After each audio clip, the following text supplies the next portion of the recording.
So here we have another Porsche GT3 in for Apple CarPlay system. It is quite a popular upgrade that we're doing at the moment.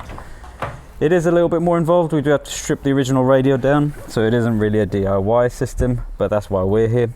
So as you can see, the system is completely integrated and everything is factory. You wouldn't notice anything. All you got to do, you go on source, and there's an extra option now which is TV, which is actually the Apple CarPlay. And then you got your Waze or any other sort of Google Maps or Apple Maps, whichever one you prefer.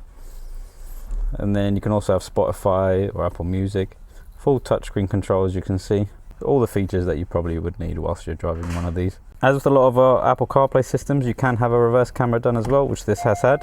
Put into reverse like the factory system, and there you go. Nice clear image. And take it out of the reverse, and it turns off. So if you're a Porsche owner and this is something that interests you, just give us a call or drop us an email, and we'll be more than happy to price this up for you.